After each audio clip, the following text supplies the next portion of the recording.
राजू एक छोटे से गांव का लड़का था जिसे मकर संक्रांति का बेसब्री से इंतजार रहता था। वो आसमान में उड़ती रंग बिरंगी पतंगों को देखकर खुश होता, लेकिन उसके पास नई पतंग खरीदने के पैसे नहीं थे। उसने खुद अपनी पतंग बनाने का फैसला किया। पुराने अखबार और बांस की टहनियों से उसने एक साधारण लेकिन सुंदर पतंग बनाई। त्योहार के दिन राजू ने डरते डरते प्रतियोगिता में हिस्सा लिया।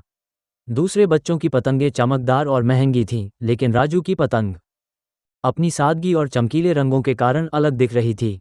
थोड़ी मुश्किलों के बाद उसकी पतंग सबसे ऊंची उड़ने लगी। उसकी जीत ने यह साबित कर दिया कि सच्ची मेहनत और उम्मीद से हर सपना पूरा हो सकता है।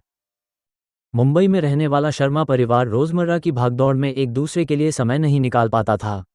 लेकिन मकर संक्रांति के दिन दादी ने तिलगुड़ बनाने की परंपरा फिर से शुरू करने का सोचा। उन्होंने सबको रसोई में बुलाया और सबको काम सौंपा।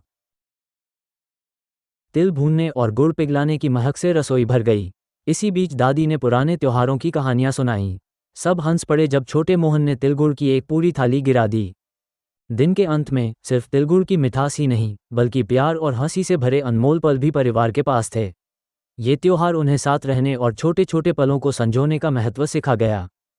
कहानी। गुजरात के एक छोटे गांव में रमेश नाम का किसान अपनी गेहूं की लहलहाती फसल को देखकर खुश था।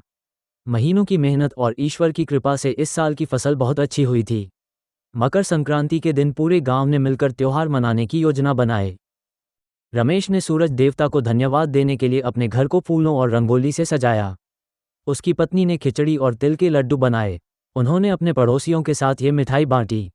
रात को जब आकाश में दिए और पतंगे एक साथ चमक रहे थे, रमेश ने एक चुपचाप प्रार्थना की। ये त्योहार सिर्फ फसल का उत्सव नहीं था, बल्कि प्रकृति और एकता का आभार प्रकट करने का मौका था। ऐसी रोचक कहानी देखने के लिए राइटफुल व्लॉग को लाइक और सब्सक्राइब जरूर करें। धन्यवाद।